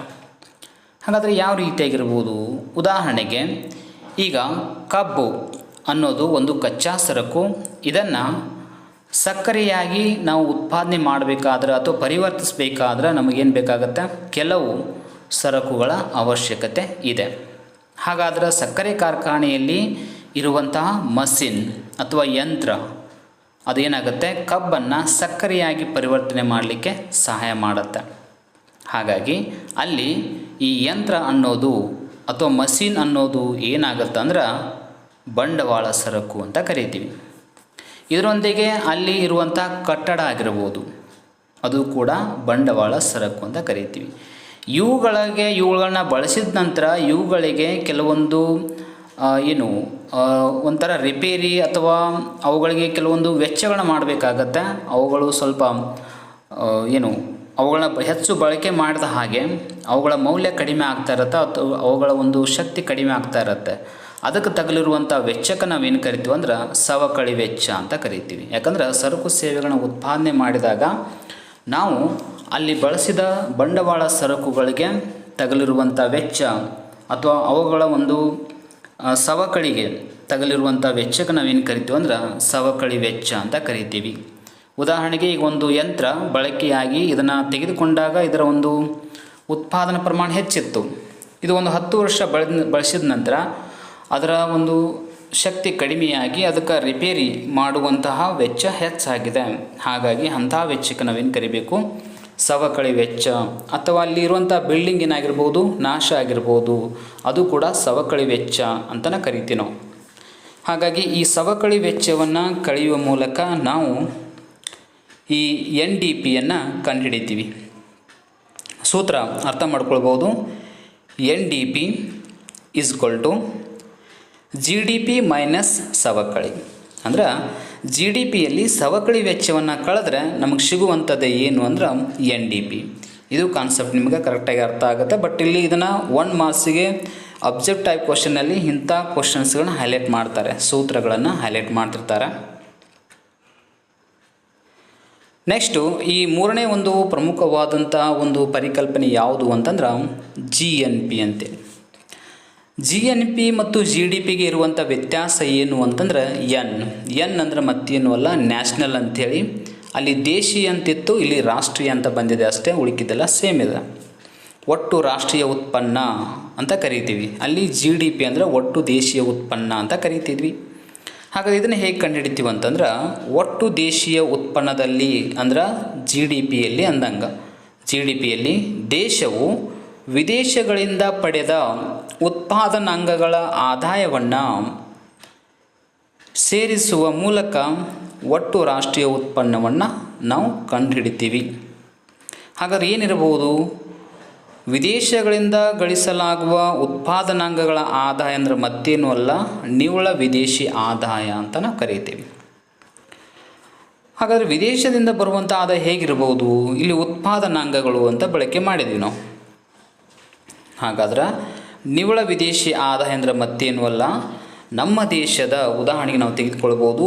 ನಮ್ಮ ದೇಶದ ಜನರು ವಿದೇಶಗಳಲ್ಲಿ ಹೋಗಿ ಅವರು ಏನು ಮಾಡಿದಾರೆ ಅಂದ್ರೆ ಅಲ್ಲಿ ಆದಾಯವನ್ನು ಗಳಿಸಿದ್ದಾರೆ. ಉದಾಹರಣೆಗೆ 100 ಕೋಟಿ ರೂಪಾಯಿ ಆದಾಯವನ್ನು ಅವರು ಗಳಿಸಿದ್ದಾರೆ. ಮತ್ತು ವಿದೇಶಿಯರು ನಮ್ಮ ದೇಶಕ್ಕೆ ಬಂದು ಅವರು 80 ಕೋಟಿ ಆದಾಯವನ್ನು ಗಳಿಸಿದ್ದಾರೆ. ಹಾಗಾಗಿ ಇಲ್ಲಿ ನಮ್ಮ ದೇಶದವರು ಗಳಿಸಿರುವಂತಹ 100 ಕೋಟಿಯಲ್ಲಿ 80 ಕೋಟಿಯನ್ನು ಕಳೆದ್ರೆ ನಮ್ಗೆ 20 ಕೋಟಿ ಆದಾಯ ಅಂತ ಉಳಿಯುತ್ತೆ. ಅದೇ ಯಾವ ಆದಾಯ ಅಂತಂದ್ರೆ ವಿದೇಶಿ ಅಥವಾ ನಿವ್ವಳ ವಿದೇಶಿ ಆದಾಯ ಅಂತ ಕರಿಬೇಕು. ನೆಟ್ ಫಾರಿನ್ ಇನ್ಕಮ್ ಅಂತ ಕೂಡ ಕರಿಬೋದು ನೀವು. ಹಾಗಾಗಿ ಇದಕ್ಕೆ ನಾವೇನು ಕರಿತೀವಿ ಅಂದ್ರೆ ವಿದೇಶಿ ನಿವ್ವಳ ಆದಾಯ ಅಂತ ಕರೀತೀವಿ. ಅಂದರೆ ನಮ್ಮ ದೇಶದಲ್ಲಿದ್ದಂಥ ಕಂಪನಿಗಳು ಅಥವಾ ಜನರು ಬೇರೆ ದೇಶಕ್ಕೆ ಹೋಗಿ ಗಳಿಸಿರುವಂಥ ಆದಾಯ ಮತ್ತು ಬೇರೆಯವರು ನಮ್ಮ ದೇಶದಲ್ಲಿರುವಂತಹ ಸಂಪನ್ಮೂಲ ಬಳಸಿಕೊಂಡು ಇಲ್ಲಿ ಅವರು ಗಳಿಸಿರುವಂಥ ಆದಾಯದಲ್ಲಿ ಎರಡನ್ನೂ ಕೂಡ ನಾವು ಮೈನಸ್ ಮಾಡಿದಾಗ ಉಳಿಯುವಂಥದ್ದು ಏನು ಅಂದ್ರೆ ವಿದೇಶಿ ನಿವ್ವಳ ಆದಾಯ. ಹಾಗಾದ್ರೆ ಈಗಾಗಲೇ GDPಯ ಮೌಲ್ಯ ನಮ್ದು ಎಷ್ಟಿದೆ, ಒಂದು 200 ಕೋಟಿ ರೂಪಾಯಿ ಇದೆ ಅಂತ ತಿಳ್ಕೊಳ್ಳಿ. ನಮ್ಮ ದೇಶದ್ದು ಆಲ್ರೆಡಿ ಮೌಲ್ಯ ಏನಾಗಿದೆ, 200 ಕೋಟಿ ಇದೆ. ಈಗ ನಮ್ಮ ದೇಶದಲ್ಲಿ ವಿದೇಶಿಯರು ಮತ್ತು ವಿದೇಶದಲ್ಲಿ ನಾವು ಗಳಿಸಿದ ಆದಾಯವನ್ನು ಮೈನಸ್ ಮಾಡಿದಾಗ 20 ಕೋಟಿ ಆದಾಯ ನಮಗೆ ಉಳ್ಕೊಂಡಿದೆ. ಈ 20 ಕೋಟಿ ಆದಾಯವನ್ನು 200 ಕೋಟಿಯಲ್ಲಿ ಸೇರಿಸಿದಾಗ ನಮಗೆ ಒಟ್ಟು 220 ಕೋಟಿ ಮೌಲ್ಯ ಸಿಕ್ಬಿಡುತ್ತೆ. ಇದಕ್ಕೆ ನಾವು ಏನು ಕರಿತೀವಿ ಅಂದ್ರೆ GNP ಅಥವಾ ಒಟ್ಟು ದೇಶೀಯ ಉತ್ಪನ್ನ ಅಂತ ಕರಿತೀವಿ. ಮತ್ತೇನೂ ಅಲ್ಲ, ಇಷ್ಟೇ ಸಿಂಪಲ್ ಆಗಿರುವಂಥದ್ದು. ಹಾಗಾದರೆ ಇದರ ಸೂತ್ರವನ್ನು ಹೆಂಗೆ ನಾವು ಅರ್ಥ ಮಾಡ್ಕೊಳ್ಬೋದು? GNP = GDP ಪ್ಲಸ್ ನಿವ್ವಳ ವಿದೇಶಿ ಆದಾಯ ಅಥವಾ ನಿವ್ವಳ ವಿದೇಶಿ ಉತ್ಪಾದನಾಂಗಗಳ ಆದಾಯ ಅಂದರೂ ಕೂಡ ನಡೆಯುತ್ತೆ. ಉತ್ಪಾದನಾಂಗಗಳಂದರೆ ಯಾವುವು? ಭೂಮಿ, ಶ್ರಮ, ಬಂಡವಾಳ, ಸಂಘಟನೆ ಅಂತ ಕರಿತೀವಲ್ಲ, ಅವು ಉತ್ಪಾದನಾಂಗಗಳು. ಇದರಲ್ಲಿ ಸ್ಪೆಷಲ್ ಆಗಿರುವಂಥ ಉತ್ಪಾದನಾಂಗಗಳು ಯಾವುವು ಅಂತಂದ್ರೆ ಶ್ರಮ ಮತ್ತು ಬಂಡವಾಳ. ಹಾಗಾದ್ರೆ ನಾವು ವಿದೇಶಗಳಿಂದ ಗಳಿಸಿದಂಥ ಆದಾಯ ಮತ್ತು ನಮ್ಮಲ್ಲಿ ಅವರು ಗಳಿಸಿದಂಥ ಆದಾಯಕ್ಕೆ ನಾವು ಮೈನಸ್ ಮಾಡಿದಾಗ ಸಿಗುವುದು ಯಾವುದು ಅಂದ್ರೆ ನಮ್ಮ ಉತ್ಪಾದನಾಂಗಗಳು, ಅವುಗಳಿಗೆ ಬಂದಂಥ ಆದಾಯ. ಅಂದರೆ ನಮ್ಮ ದೇಶದಲ್ಲಿರುವ ಕಾರ್ಮಿಕರು ವಿದೇಶದಲ್ಲಿ ದುಡಿದಾಗ ಅವರಿಗೆ ಸಿಕ್ಕಂಥ ಕೂಲಿನ ಏನಾಗಿರುತ್ತೆ, ಉತ್ಪಾದನಾಂಗಗಳ ಆದಾಯ ಅಂತ ಅನ್ಬೋದು. ಅಥವಾ ನಮ್ಮ ದೇಶದ ಕಂಪನಿಗಳು ವಿದೇಶದಲ್ಲಿ ಬಂಡವಾಳವನ್ನು ಹೂಡ್ತಾವ, ಆ ಬಂಡವಾಳಕ್ಕೆ ಸಿಕ್ಕಂತಹ ಪ್ರತಿಫಲ, ಓಕೆನಾ, ಅದಕ್ಕೂ ಕೂಡ ಏನು ಕರಿತೀವಿ, ಆದಾಯ ಅಂತ ಕರಿತೀವಿ. ಹಾಗಾದರೆ ಇಂಗ್ಲೀಷಲ್ಲಿ ಇದಕ್ಕೆ NFIE ಅಂತ ಕರಿತೀವಿ. ಯಾವುದಕ್ಕೆ? ನಿವ್ವಳ ವಿದೇಶಿ ಉತ್ಪಾದನಾಂಗಗಳ ಆದಾಯ ಅಂತೇಳಿ. ಹಾಗಾದ್ರೆ NFIA ಅಂತಂದ್ರೆ net factors income from abroad ಅಂಥೇಳಿ. Net factors income from abroad ಅಂಥೇಳಿ ಇದನ್ನು ಕ್ವಶನ್ ಕೇಳ್ತಿರ್ತಾರೆ. ಓಕೆನಾ? ಸೊ ಈ ರೀತಿಯಾದ ಕ್ಯಾಲ್ಕುಲೇಷನ್ ನಾವು ಏನು ಮಾಡ್ಬೋದು, GNPಯನ್ನು ಕ್ಯಾಲ್ಕುಲೇಷನ್ ಮಾಡೋ ಸಂದರ್ಭದೊಳಗೆ ನಾವು ಈ ಒಂದು ಫಾರ್ಮುಲಾವನ್ನು ಕನ್ಸಿಡರ್ ಮಾಡ್ತೀವಿ. ಇದು ಬಹಳ ಸಿಂಪಲ್ ಇರುವಂಥದ್ದು, ನೆನಪಿಟ್ಕೊಂಡ್ರೆ. ಇನ್ನು ನೆಕ್ಸ್ಟ್ ಇರುವಂಥದ್ದು 4ನೇ ಒಂದು ಪರಿಕಲ್ಪನೆ ಯಾವುದು ಅಂತಂದ್ರೆ NNP ಅಂತೇಳಿ. NNP ಅಂತಂದ್ರೆ ಮತ್ತೇನು ಅಲ್ಲ, ಅಲ್ಲಿ ಒಟ್ಟು ರಾಷ್ಟ್ರೀಯ ಉತ್ಪನ್ನ ಅಂತಿತ್ತು, ಇಲ್ಲಿ ನಿವ್ವಳ ರಾಷ್ಟ್ರೀಯ ಉತ್ಪನ್ನ ಅಂತ ನಾವು ಅಂತೀವಿ. ಹಾಗಾದ್ರೆ NNP ಆಟ್ ಮಾರ್ಕೆಟ್ ಪ್ರೈಸ್ ಅಂತ ಇದೆ ಇಲ್ಲಿ. ಇದರ ಅರ್ಥ ಏನು? ನಾವು ಯಾವ ವರ್ಷದಲ್ಲಿ ರಾಷ್ಟ್ರೀಯ ಆದಾಯವನ್ನು ಅಂದಾಜು ಮಾಡ್ತಾ ಇರ್ತೀವಲ್ಲ, ಆ ವರ್ಷದಲ್ಲಿ ಮಾರುಕಟ್ಟೆ ಬೆಲೆಗಳಲ್ಲಿ ನಾವು ಏನು ಮಾಡ್ತೀವಿ, ನಿವ್ವಳ ರಾಷ್ಟ್ರೀಯ ಉತ್ಪನ್ನವನ್ನು ಅಂದಾಜು ಮಾಡಿದರೆ ಅದಕ್ಕೆ ಏನು ಕರಿತೀವಿ, NNP ಆಟ್ ಮಾರ್ಕೆಟ್ ಪ್ರೈಸ್ ಅಂತ ಕರೀತೀವಿ. ಅಷ್ಟೇ, ಮತ್ತೇನಿಲ್ಲ. ಹಾಗಾದರೆ NNPಯನ್ನು ಹೆಂಗೆ ಕಂಡುಹಿಡಿತೀವಿ? ಒಟ್ಟು ರಾಷ್ಟ್ರೀಯ ಉತ್ಪನ್ನದಲ್ಲಿ ಅಂದ್ರೆ GNPಯಲ್ಲಿ ಅಂದಂಗೆ. ಓಕೆನಾ? ಒಟ್ಟು ರಾಷ್ಟ್ರೀಯ ಉತ್ಪನ್ನದಲ್ಲಿ ಸವಕಳಿಯನ್ನು ಕಳೆಯುವ ಮೂಲಕ ನಿವ್ವಳ ರಾಷ್ಟ್ರೀಯ ಉತ್ಪನ್ನವನ್ನು ಕಂಡುಹಿಡಿಯಲಾಗುತ್ತದೆ. ಎಸ್, ಬಹಳ ಈಸಿಯಾಗಿ ಅರ್ಥ ಮಾಡ್ಕೊಳ್ಬೋದು. GNP ಒಳಗೆ ಸವಕಳಿಯನ್ನು ಕಳೆಯುವಂಥದ್ದು. ಹಾಗಾದ್ರೆ ಎಂಥ ಸವಕಳಿ ಇದು? ಎಸ್, ಈಗ GNP ಅಂತ ನಮ್ಗೆ ಗೊತ್ತಾಗಿದೆ. ವಿದೇಶದಲ್ಲಿ ನಮ್ಮ ದೇಶದ ಜನರು ಆದಾಯವನ್ನು ಗಳಿಸ್ತಾರೆ. ಉದಾಹರಣೆಗೆ 100 ಕೋಟಿ ಆದಾಯವನ್ನು ಗಳಿಸ್ತಾರೆ. ಆದರೆ ಆ ಆದಾಯದಲ್ಲಿ ಅಲ್ಲಿ ಅವರು ಏನು ಮಾಡ್ತಾರೆ, ಇರಬೇಕಾದ್ರೆ ಅವರು ಏನು ಮಾಡ್ತಾರೆ ಅಂದರೆ ಖರ್ಚನ್ನು ಮಾಡಬೇಕಾಗತ್ತೆ. ತಮ್ಮ ದಿನನಿತ್ಯ ಬಳಕೆಗಾಗಿ ತಾವು ಬದುಕಲು ಖರ್ಚನ್ನು ಮಾಡಬೇಕಾಗತ್ತೆ. ಅಲ್ಲಿ ಅವರು ಎಷ್ಟು ಖರ್ಚು ಮಾಡಿರ್ತಾರೆ ಅಂದರೆ ಒಂದು 20 ಕೋಟಿ ರೂಪಾಯಿಯನ್ನು ಖರ್ಚು ಮಾಡಿರ್ತಾರೆ. ಹಾಗಾಗಿ ಈ 20 ಕೋಟಿ ರೂಪಾಯಿಗೆ ನಾವು ಏನು ಕರಿಬೇಕು, ಸವಕಳಿ ಅಂತ ಕರಿಬೇಕಾಗತ್ತೆ. ಇನ್ನು ಉಳಿದದ್ದು ಎಷ್ಟು ಅಂದ್ರೆ 80 ಕೋಟಿ. ಈ 80 ಕೋಟಿಗೆ ನಾವು ಏನು ಕರಿಬೇಕಂದ್ರೆ NNP ಅಂತ ಕರಿಬೇಕಾಗತ್ತೆ. ಅಂದ್ಬಿಟ್ರೆ ಮತ್ತೇನೂ ಇಲ್ಲ, ಇಷ್ಟೇ ಸಿಂಪಲ್ಲಾಗಿ ನಾವು ಅರ್ಥ ಮಾಡ್ಕೊಳ್ಬೋದು. ಹಾಗಾದ್ರೆ ಸವಕಳಿಯನ್ನು ಕಳೆದ್ರೆ GNP ಎಷ್ಟಾಗಿದೆ ಅಲ್ಲಿ? ಈಗ ನಮ್ಮ ದೇಶದೆಲ್ಲ ಕೂಡ್ಕೊಂಡು ಎಷ್ಟಾಗಿದೆ ಅಂತಂದ್ರೆ, ನಮ್ಮ ದೇಶದಲ್ಲಿ 100 ಕೋಟಿ GNP ಪ್ರಮಾಣ ಇದೆ. ಅದರಲ್ಲಿ ವಿದೇಶದಿಂದ ಅಥವಾ ನಮ್ಮ ದೇಶದಲ್ಲಿರುವಂತಹ ಕೆಲಸಗಾರರು ಕೂಡ ತಮ್ಮ ಜೀವನಕ್ಕಾಗಿಯೂ ಕೂಡ ವೆಚ್ಚ ಮಾಡ್ತಾ ಇರ್ತಾರೆ. ಹಾಗಾಗಿ ಅಥವಾ ನಮ್ಮ ದೇಶದಲ್ಲಿ ಬಳಸುವಂಥ ಬಂಡವಾಳ ಸರಕುಗಳಿಗೆ, ಉದಾಹರಣೆಗೆ ಯಂತ್ರಗಳಾಗಿರ್ಬೋದು, ಕಾರ್ಮಿಕರಾಗಿರ್ಬೋದು, ಇವರು ಕೂಡ ಕೆಲವೊಂದು ವೆಚ್ಚಗಳನ್ನು ಮಾಡ್ಕೊಳ್ತಿರ್ತಾರೆ. ಅಥವಾ ಮಷಿನ್ಗಾಗಿ ನಾವು ಕೆಲವೊಂದು ವೆಚ್ಚಗಳನ್ನು ಮಾಡ್ತಾ ಇರ್ತೀವಿ. ಸೊ ಎಲ್ಲ ವೆಚ್ಚಗಳು ಉದಾಹರಣೆಗೆ 20 ಕೋಟಿ ಆದಾಗ ಈ ಒಂದು GNPಯಲ್ಲಿ 20 ಕೋಟಿಯನ್ನು ತೆಗೆದ್ರೆ 80 ಕೋಟಿ ಉಳಿಯುತ್ತೆ. ಅದೇ 80 ಕೋಟಿ ಏನಾಗಿದೆ, NNP ಆಗಿದೆ. ಹಾಗಾಗಿ ಈ ಸವಕಳಿ ಅಂದರೆ ಇಲ್ಲೆಷ್ಟು, 20 ಕೋಟಿ ಅಂದಂಗೆ. ಸವಕಳಿ ಅಂದರೆ 20 ಕೋಟಿ ಅಂತ ಅಂದಂಗೆ. ಹಾಗಾಗಿ ಸೂತ್ರ ಅರ್ಥ ಮಾಡ್ಕೊಳ್ಬೋದು, NNP = GNP ಮೈನಸ್ ಸವಕಳಿ ಅಂತ ಅರ್ಥ. ಇಲ್ಲಿ ದೇಶದಲ್ಲಿ ಮತ್ತು ವಿದೇಶದಲ್ಲಿ ನಾವು ಉತ್ಪಾದನಾಂಗಗಳಿಗೆ, ಸ್ಪೆಷಲಾಗಿ ಬಂಡವಾಳ ಸರಕುಗಳಿಗೆ ಮಾಡಲಾಗಿರುವಂತಹ ಸವಕಲು ಹರಕಲಿನ ಏನು ವೆಚ್ಚಗಳಿರ್ತಾವಲ್ಲ, ಆ ವೆಚ್ಚಗಳನ್ನು GNPಯಲ್ಲಿ ಮೈನಸ್ ಮಾಡಿದರೆ ನಮ್ಗೆ ಉಳಿಯೋದು ಯಾವುದು ಅಂತಂದ್ರೆ NNP. ಇಷ್ಟು ನಮಗೆ ಕ್ಲಿಯರ್ ಇದ್ದರೆ ಸಾಕು. ಇಲ್ಲಿ ನೆಕ್ಸ್ಟ್ ಇರೋದು ಇನ್ನೊಂದು ಕಾನ್ಸೆಪ್ಟ್ ಯಾವುದು ಅಂತಂದ್ರೆ NDP ಆಟ್ ಫ್ಯಾಕ್ಟರ್ ಕಾಸ್ಟ್ ಅಂತೇಳಿ.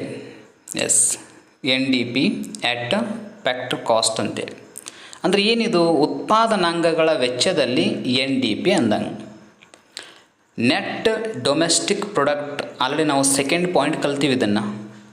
ಇದನ್ನು ಹೆಂಗೆ ನಾವು ಕ್ಯಾಲ್ಕುಲೇಷನ್ ಮಾಡ್ತೀವಿ ಅಂದ್ರೆ, ಅಲ್ಲಿ ನಾವು ಕಲ್ತಿರೋದು ನಾವು ವಿಧಾನಗಳನ್ನ ಬೇರೆ ನೋಡ್ಕೊಂಡಿವಿ. ಇಲ್ಲಿ ಉತ್ಪಾದನಾಂಗಗಳಿಗೆ ಕೊಡಲಾಗುವಂತಹ ಪ್ರತಿಫಲಗಳ ಒಂದು ಒಟ್ಟು ಮೊತ್ತನ ಏನಾಗಿರುತ್ತೆ ಅಂದ್ರೆ NDP ಆಟ್ ಫ್ಯಾಕ್ಟರ್ ಕಾಸ್ಟ್ ಆಗಿರುತ್ತೆ, ಮತ್ತೇನೂ ಅಲ್ಲ. ಉದಾಹರಣೆಗೆ ಭೂಮಿಗೆ ಗೇಣಿ ಅಂಥೇಳಿ 1 ರೂಪಾಯಿ ಕೊಟ್ಟಿವಿ, ಶ್ರಮಕ್ಕೆ ಕೂಲಿ ಅಂಥೇಳಿ 2 ರೂಪಾಯಿ ಕೊಟ್ಟಿವಿ, ಬಂಡವಾಳಕ್ಕೆ ಬಡ್ಡಿ ಅಂಥೇಳಿ ₹1 ಕೊಟ್ಟಿವಿ. ಆಮೇಲೆ ಸಂಘಟನೆಗೆ ಲಾಭ ಅಂಥೇಳಿ ₹3 ಕೊಟ್ಟಿವಿ. ಹಾಗಾಗಿ ಇವುಗಳನ್ನು ಒಟ್ಟಾರೆಯಾಗಿ ಕೂಡಿಸಿದಾಗ ₹7 ಅಂತ ಆಗುತ್ತೆ. ಈ ₹7 ಮೌಲ್ಯನ ಏನಾಗಿರುತ್ತಂದ್ರೆ NDP ಆ್ಯಟ್ ಫ್ಯಾಕ್ಟರ್ ಕಾಸ್ಟ್ ಆಗಿರುತ್ತೆ. ಅದನ್ನು ಬಿಟ್ಟರೆ ಬೇರೆ ಏನೂ ಇಲ್ಲ. ಅಂದರೆ ಉತ್ಪಾದನಾಂಗಗಳ ವೆಚ್ಚದಲ್ಲಿ NDPಯನ್ನು ಕಂಡುಹಿಡಿಯುವಂಥದ್ದು. ಎಸ್, ಒಂದು ವರ್ಷದಲ್ಲಿ ದೇಶದ ಒಳಗಡೆ ಉತ್ಪಾದಿಸಲಾದ ಉತ್ಪಾದನೆಯಲ್ಲಿ ಬಳಸಲಾದ ಉತ್ಪಾದನಾಂಗಗಳಿಗೆ ಗೇಣಿ ಕೂಲಿ ಬಡ್ಡಿ ಲಾಭಗಳಿಗೆ ಮಾಡುವ ವೆಚ್ಚದ ಮೌಲ್ಯವೇ ಒಟ್ಟು ದೇಶೀಯ ಉತ್ಪನ್ನ. ಅದು ಯಾವುದು? ಉತ್ಪಾದನಾಂಗಗಳ ವೆಚ್ಚದಲ್ಲಿ ಅಂತ ಅರ್ಥ. ಇದನ್ನು ಹೆಂಗೆ ಕಂಡುಹಿಡಿತೀವಿ ಅಂತಂದ್ರೆ NDP at factory cost is equal to NDP at market price. ಅಂದ್ರೆ ಮಾರುಕಟ್ಟೆ ಬೆಲೆಯಲ್ಲಿ ಅದನ್ನು NDPಯನ್ನು ನಾವು ಅಳತೆ ಮಾಡುವಂಥದ್ದು. ಅದರೊಳಗೆ ಮೈನಸ್ ಏನು ಮಾಡ್ತೀವಿ ಅಂದ್ರೆ ನಿವ್ವಳ ಉತ್ಪನ್ನ ತೆರಿಗೆಗಳನ್ನು ಮೈನಸ್ ಮಾಡ್ತೀವಿ. ಹಾಗಾದ್ರೆ ನಿವ್ವಳ ಉತ್ಪನ್ನ ತೆರಿಗೆಗಳನ್ನು ಯಾವ ರೀತಿಯಾಗಿ ಮೈನಸ್ ಮಾಡ್ತೀವಿ ಅಂದರೆ, ಉದಾಹರಣೆಗೆ ನಾವು ಆಗಲೇ ಹೇಳಿದಂಗೆ ₹7 ಆಗಿದೆ. ಸೊ ಅದರ ಪ್ರಮಾಣ ಏನಾಗಿದೆ? ₹7 ಟೋಟಲ್ ಆಗಿದೆ. ಇದರಲ್ಲಿ ಏನು ಮೈನಸ್ ಮಾಡೋದಂದ್ರೆ ನಿವ್ವಳ ಉತ್ಪನ್ನ ತೆರಿಗೆಗಳು. ಅಂದ್ರೆ ತೆರಿಗೆಗಳನ್ನ, ಕೆಲವೊಂದು ತೆರಿಗೆಗಳನ್ನ ಉದಾಹರಣೆಗೆ ₹2 ಅಂತ ತೆಗೆದಾಗ ನಮಗೆ ಲಾಸ್ಟಕ್ಕೆ ₹5 ಅಂತ ಉಳಿಯುತ್ತೆ. ಇದು ₹5 ಏನಾಗಿದೆ? NDP ಆ್ಯಟ್ ಫ್ಯಾಕ್ಟರ್ ಕಾಸ್ಟ್ ಅಂತ ಆಗಿದೆ. ನೆಕ್ಸ್ಟ್ ಇರುವಂಥದ್ದು 6ನೇ ಒಂದು ಪರಿಕಲ್ಪನೆ ಯಾವುದು ಅಂತಂದ್ರೆ GNP ಆ್ಯಟ್ ಫ್ಯಾಕ್ಟರ್ ಕಾಸ್ಟ್ ಅಂತ. ಆಗಲೇ ಹೇಳಿದಂಗೆ ಸೇಮ್, ಏನಂತ ವ್ಯತ್ಯಾಸ ಇಲ್ಲ ಇಲ್ಲಿ. ಸೇಮ್ ಆಗಲೇ ಹೇಳಿದಂಗೆ ಅಲ್ಲಿ NDP ಅಂತ ಹೇಳಿದ್ವಿ, ಇಲ್ಲಿ GNP ಆ್ಯಟ್ ಫ್ಯಾಕ್ಟರ್ ಕಾಸ್ಟ್ ಅಂತೇಳಿ ಮತ್ತೇನು ವ್ಯತ್ಯಾಸ ಇಲ್ಲ, ಇಷ್ಟ ಚೇಂಜ್ ಆಗಿದೆ. ಇಲ್ಲಿ ಕೂಡ same NDP at factor cost is equal to NDP at market price. ಅಂದರೆ ಮಾರುಕಟ್ಟೆ ಬೆಲೆಯಲ್ಲಿ ಅದನ್ನು ನಾವು ಅಂದಾಜು ಮಾಡ್ತೀವಿ. ಅದರೊಳಗೆ ಏನು ಕಳಿತೀವಿ ಅನ್ನಂಗಾಯಿತು? ನಿವ್ವಳ ಉತ್ಪನ್ನ ತೆರಿಗೆಗಳನ್ನು ಕಳಿತೀವಿ. ಸೇಮ್ ಅಂತ ಏನು ಡಿಫ್ರೆನ್ಸ್ ಇಲ್ಲ. ಚೇಂಜ್ ಆಗಿರೋದಷ್ಟ ಇಲ್ಲಿ GNP, ಅಲ್ಲಿ NDP ಅಷ್ಟೇ ಚೇಂಜ್ ಆಗಿದೆ, ಮತ್ತೇನು ಚೇಂಜ್ ಇಲ್ಲ, ಸೇಮ್ ಇರುವಂಥದ್ದು. ನೆಕ್ಸ್ಟ್ ಇರುವಂಥದ್ದು ಯಾವುದು ಅಂತಂದ್ರೆ PI ಅಂಥೇಳಿ ಪರ್ಸ್ನಲ್ ಇನ್ಕಮ್ ಅಂತ ಕರಿತೀವಿ, ಅಥವಾ ವೈಯಕ್ತಿಕ ಅಥವಾ ವ್ಯಕ್ತಿಗತ ಆದಾಯ ಅಂತ ಕರಿತೀವಿ.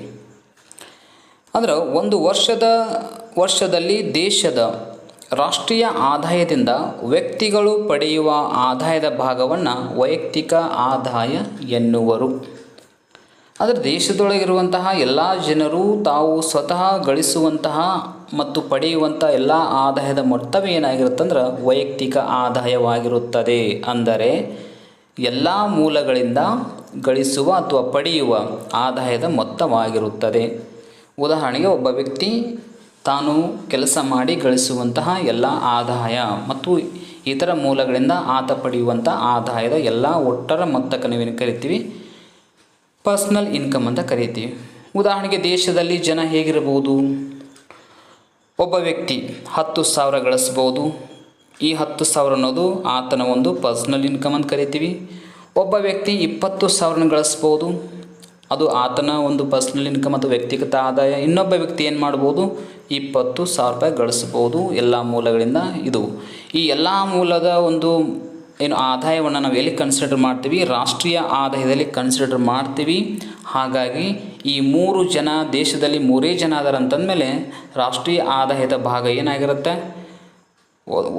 ಒಂದನೇ ಒಬ್ಬ ವ್ಯಕ್ತಿ ಮತ್ತು 2ನೇ ವ್ಯಕ್ತಿ ಮತ್ತು 3ನೇ ವ್ಯಕ್ತಿಯ ಭಾಗನ ಆಗಿರುತ್ತೆ. ಹಾಗಾಗಿ ಏನಂದೇವೆ ಅಂದರೆ ರಾಷ್ಟ್ರೀಯ ಆದಾಯದಿಂದ ವ್ಯಕ್ತಿಗಳು ಪಡೆಯುವ ಆದಾಯದ ಭಾಗವೇ ವೈಯಕ್ತಿಕ ಆದಾಯವಾಗಿರುತ್ತದೆ ಅಂತ ಹೇಳ್ತೀವಿ. ಹಾಗಾದ್ರೆ ಇವರೆಲ್ಲ ಗಳಿಸುವಂಥ ಆದಾಯ, ಇದನ್ನು ಯಾವ ರೀತಿಯಾಗಿ ನಾವು ಕಂಡುಹಿಡಿತೀವಿ ಅಂತಂದ್ರೆ ಎಸ್, ಪರ್ಸ್ನಲ್ ಇನ್ಕಮ್ PI ಅಂಥೇಳಿ. PI is equal to NI. ನಾಗಲೇ ಹೇಳಿದಂಗೆ ರಾಷ್ಟ್ರೀಯ ಆದಾಯ. ಉದಾಹರಣೆಗೆ ಆಗಲೇ ಹೇಳಿದ್ದೆ ನಾನು ಎಷ್ಟು ಅಂತೇಳಿ 50,000. ಅಂದರೆ 3 ಜನ ಅದಾರ, ಒಬ್ಬ 10,000. ಅಂದರೆ ದೇಶದಲ್ಲಿ ನಾವು ಈಗ 3 ಜನ ಅದಾರ ಅಂತ ಅಂದ್ಕೊಂಡಾಗ ಒಬ್ಬ ವ್ಯಕ್ತಿಯ ಆದಾಯ 10,000 ಮತ್ತು ಉಳಿದ 2 ವ್ಯಕ್ತಿಗಳ ಆದಾಯ ತಲಾ 20,000 ರೂಪಾಯಿ. ಟೋಟಲಾಗಿ 50,000 ರೂಪಾಯಿ ಏನಾಗಿದೆ? NI ಅಂದರೆ ನ್ಯಾಷನಲ್ ಇನ್ಕಮ್, ರಾಷ್ಟ್ರೀಯ ಆದಾಯ 50,000 ರೂಪಾಯಿ ಇದೆ. ಇದರಲ್ಲಿ ಏನನ್ನು ಕಳಿತೀವಂದ್ರೆ ಕಂಪನಿ ಆದಾಯ ತೆರಿಗೆಗಳು, ಹಂಚಿಕೆಯಾಗದಿರುವ ಕಂಪನಿಯ ಲಾಭಗಳು ಮತ್ತು ಸಾಮಾಜಿಕ ಭದ್ರತಾ ಕೊಡುಗೆಗಳನ್ನು ನಾವು ಇದರಲ್ಲಿ ಕಳಿತೀವಿ. ಇವುಗಳ ಒಟ್ಟಾರೆ ಮೊತ್ತ ಉದಾಹರಣೆಗೆ ಒಂದು 20,000 ಆದಾಗ ನಮಗೆ ಉಳಿಯೋದು ಎಷ್ಟು ಅಂದ್ರೆ 30,000. ಓಕೆನಾ? ಈ 30,000ದಲ್ಲಿ ಏನು ಕೊಡಿಸ್ತೀವಿ ಅಂದ್ರೆ ವರ್ಗಾವಣೆ ಪಾವತಿಗಳನ್ನು ಕೊಡಿಸ್ತೀವಿ. ಅವು ಉದಾಹರಣೆಗೆ ಒಂದು 10,000 ಆದಾಗ ಒಟ್ಟಾರೆಯಾಗಿ ಏನಾಗುತ್ತಂದ್ರೆ 40,000 ಅನ್ನೋದು ಪರ್ಸ್ನಲ್ ಇನ್ಕಮ್ ಅಂತ ಆಗುತ್ತೆ. ಒಬ್ಬ ವ್ಯಕ್ತಿಯ ಪರ್ಸ್ನಲ್ ಇನ್ಕಮ್ ಅಂತ ಆಗುತ್ತೆ. ಸೊ ಇದನ್ನು ಏನು ಕರಿತೀವಿ ಅಂದ್ರೆ ರಾಷ್ಟ್ರೀಯ ಆದಾಯದಲ್ಲಿ ಈ ಒಂದು ವೈಯಕ್ತಿಕ ಆದಾಯವನ್ನು ನಾವು ಕನ್ಸಿಡರ್ ಮಾಡ್ತಾ ಇರ್ತೀವಿ. ಎಸ್, ಇಲ್ಲಿ ನೆಕ್ಸ್ಟ್ ಇರುವಂಥದ್ದು ಯಾವುದು ಅಂತಂದ್ರೆ PDI ಅಂಥೇಳಿ, ಪರ್ಸ್ನಲ್ ಡಿಸ್ಪೋಸಬಲ್ ಇನ್ಕಮ್ ಅಂತ ಕರಿತೀವಿ ಇಂಗ್ಲೀಷ್ ಒಳಗೆ. ಕನ್ನಡದಲ್ಲಿ ವೈಯಕ್ತಿಕ ವೆಚ್ಚ ಮಾಡಬಹುದಾದ ಆದಾಯ ಅಂತ ಕರಿತೀವಿ. ಹಾಗಾದರೆ ಇದನ್ನು ಯಾವ ರೀತಿಯಾಗಿ ಹೇಳ್ಬೋದು ಅಂದ್ರೆ ವೈಯಕ್ತಿಕ ಆದಾಯದಲ್ಲಿ ನೇರ ತೆರಿಗೆಯನ್ನು ಕಳೆಯುವ ಮೂಲಕ ವೈಯಕ್ತಿಕ ವೆಚ್ಚ ಮಾಡಬಹುದಾದ ಆದಾಯವನ್ನು ಕಂಡುಹಿಡಿಯಲಾಗುತ್ತದೆ. ಎಸ್, ನಾ ಹಿಂದೆ ಎಕ್ಸಾಂಪಲ್ ಹೇಳಿದ್ದೆ. ಟೋಟಲ್ 40,000 ಅನ್ನೋದು ಏನಾಯ್ತಲ್ಲಿ PI ಅಂತ ಹೇಳಿದ್ದೆ, ಅಂದ್ರೆ ವ್ಯಕ್ತಿಗತ ಆದಾಯ ಅಂತ ಹೇಳಿದ್ದೆ. ಇದರಲ್ಲಿ ಏನು ಕಳಿಬೇಕಾಗಿದೆ ಅಂದ್ರೆ ಸರ್ಕಾರಕ್ಕೆ ನಾವು ತೆರಿಗೆಯನ್ನು ಕಟ್ಟಬೇಕಾಗತ್ತೆ, ಇನ್ಕಮ್ ಟ್ಯಾಕ್ಸನ್ನು ಕಟ್ಟಬೇಕಾಗತ್ತೆ. ಆ ಇನ್ಕಮ್ ಟ್ಯಾಕ್ಸ್ ಉದಾಹರಣೆಗೆ ಒಂದು 5,000 ರೂಪಾಯಿ ಹೋತಂದ್ರೆ ಲಾಸ್ಟ್ ಉಳಿಯೋದು ಯಾವುದು 35,000 ರೂಪಾಯಿ ಉಳಿಯುತ್ತೆ. ಈ 35,000 ರೂಪಾಯಿ ಏನಾಗಿರುತ್ತೆ PDI ಅಥವಾ ಪರ್ಸ್ನಲ್ ಡಿಸ್ಪೋಸಬಲ್ ಇನ್ಕಮ್. ಯಾಕೆ ಇದಕ್ಕೆ ನಾವು ಹಿಂಗೆ ಅಂತ ಕರಿತೀವಿ ಅಂದ್ರೆ, ಯಾಕೆ ವೈಯಕ್ತಿಕ ವೆಚ್ಚ ಮಾಡಬಹುದಾದ ಆದಾಯ ಅಂತ ಕರಿತೀವಿ ಅಂತಂದ್ರೆ 40,000 ರೂಪಾಯಿಯನ್ನು ಎಲ್ಲ ಖರ್ಚು ಮಾಡಲಿಕ್ಕೆ ನಮಗೆ ಸಾಧ್ಯ ಆಗೋದಿಲ್ಲ. ಯಾಕಂದ್ರೆ 5,000 ರೂಪಾಯಿಯನ್ನು ನಾವು ತೆರಿಗೆ ಅಂತ ಕಟ್ಟಬೇಕಾಗಿರುತ್ತೆ. ಹಾಗಾಗಿ ಇದು ನಾನು ಜಸ್ಟ್ 40,000 ರೂಪಾಯಿ ಅಂತ ಎಕ್ಸಾಂಪಲ್ ತೆಗೆದುಕೊಂಡಿದ್ದೀನಿ, ಬಟ್ ಅದು ದೊಡ್ಡ ಅಮೌಂಟ್ ಆಗಿರುತ್ತೆ. ಓಕೆನಾ? 40,000 ರೂಪಾಯಿದಲ್ಲಿ 5 ಕಂಪಲ್ಸರಿ ನಾವು ಕಟ್ಟಲೇಬೇಕಾಗಿರುವಂಥದ್ದು 5,000 ರೂಪಾಯಿಯನ್ನು ನೇರ ತೆರಿಗೆ ಅಂತೇಳಿ. ಇನ್ನು ಉಳಿಯೋದು 35,000 ರೂಪಾಯಿಯನ್ನು ಆ ವ್ಯಕ್ತಿ ಏನು ಮಾಡ್ಬೋದು, ತನಗೆ ಇಷ್ಟ ಬಂದಂತೆ ಖರ್ಚು ಮಾಡಬಹುದು. ಹಾಗಾಗಿ ಇದಕ್ಕೆ ನಾವೇನು ಕರಿತೀವಿ ವೈಯಕ್ತಿಕ ವೆಚ್ಚ ಮಾಡಬಹುದಾದ ಆದಾಯ ಅಂತ ಕರಿತೀವಿ. ಇದನ್ನು ಹೇಗೆ ಕಂಡುಹಿಡಿತೀವಿ ಅಂದ್ರೆ PDI = PI ಮೈನಸ್ ನೇರ ಅಥವಾ ಪ್ರತ್ಯಕ್ಷ ತೆರಿಗೆಗಳನ್ನು ಮೈನಸ್ ಮಾಡುವಂಥದ್ದು. ಇದಕ್ಕೆ ನಾವೇನು ಕರಿತೀವಿ PDI ಅಂತ ಕರಿತೀವಿ. ಇದನ್ನು ಕ್ವಶನ್ ಕೇಳಿದ್ದಾರೆ ಭಾಳ ಸಲ.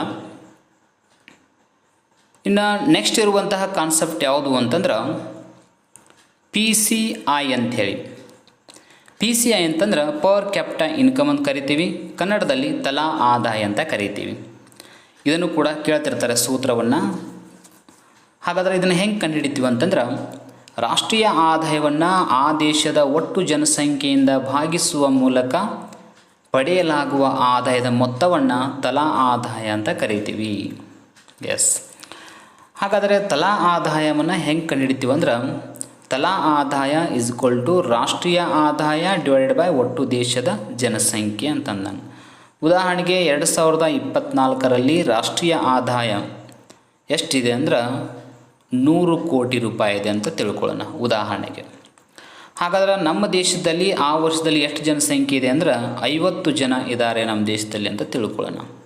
ಹಾಗಾಗಿ ಇದನ್ನು 100ನ್ನು 50 ಜನಸಂಖ್ಯೆಯಿಂದ 50 ಜನರ ಸಂಖ್ಯೆಯಿಂದ ನಾವು ಡಿವೈಡ್ ಮಾಡಿದಾಗ ನಮಗೆ ಸಿಗುವಂಥದ್ದು 2. ಈ 2ಕ್ಕೆ ನಾವು ಏನು ಕರಿಬೇಕಂತಂದ್ರೆ ತಲಾ ಆದಾಯ ಅಂತ ಕರಿಬೇಕಾಗತ್ತೆ. ಅಂದ್ರೆ ದೇಶದಲ್ಲಿರುವ ಪ್ರತಿಯೊಬ್ಬ ವ್ಯಕ್ತಿಗೆ ಸರಾಸರಿಯಾಗಿ ಎಷ್ಟು ಆದಾಯ ಬರುತ್ತೆ, ಅದು ರಾಷ್ಟ್ರೀಯ ಆದಾಯದಿಂದ ಬರುತ್ತೆ ಅನ್ನೋದನ್ನು ನಾವೇನು ಕರಿತೀವಿ ತಲಾ ಆದಾಯ ಅಂತ ಕರಿತೀವಿ. ಇದನ್ನು ಕ್ವಶನಲ್ಲಿ ಕೇಳ್ತಿರ್ತಾರೆ. ಇನ್ನು ಲಾಸ್ಟ್ ಇರುವಂತಹ ಕಾನ್ಸೆಪ್ಟ್ ಯಾವುದು ಅಂತಂದ್ರೆ ನೈಜ GDP ಮತ್ತು ನಾಮಮಾತ್ರ GDP ಅಂತೇಳಿ. ಇದ್ರ ಬಗ್ಗೆ ಕ್ವಶನ್ ಕೇಳ್ತಿರ್ತಾರೆ. ಹಾಗಾದರೆ ಪ್ರಸ್ತುತ ಅಥವಾ ಚಾಲ್ತಿ ವರ್ಷದ ಬೆಲೆಗಳಲ್ಲಿ GDPಯನ್ನು ಅಂದಾಜಿಸುವುದನ್ನು ನಾವೇನು ಕರಿತೀವಿ ನಾಮಮಾತ್ರ GDP ಅಂತ ಕರಿತೀವಿ. ಮತ್ತು ಹಿಂದಿನ ಯಾವುದಾದ್ರೂ ಆಧಾರ ವರ್ಷದ ಬೆಲೆಗಳಲ್ಲಿ GDPಯನ್ನು ಅಂದಾಜಿಸಿದರೆ ಅದಕ್ಕೆ ನೈಜ GDP ಅಂತ ಕರಿತೀವಿ. ಇಲ್ಲಿ ಕ್ಯಾಪಿಟಲ್ GDP, ಇಲ್ಲಿ ಸ್ಮಾಲ್ GDP ಯಾಕೆ ಮಾಡಲಾಗಿದೆ ಗುರುತು ಸಿಗೋ ಸಲುವಾಗಿ ಅದನ್ನು ಮಾಡಲಾಗಿದೆ. ಹಂಗಾರೆ ಅರ್ಥ ಹೇಗೆ ಮಾಡ್ಕೊಳ್ಬೋದು?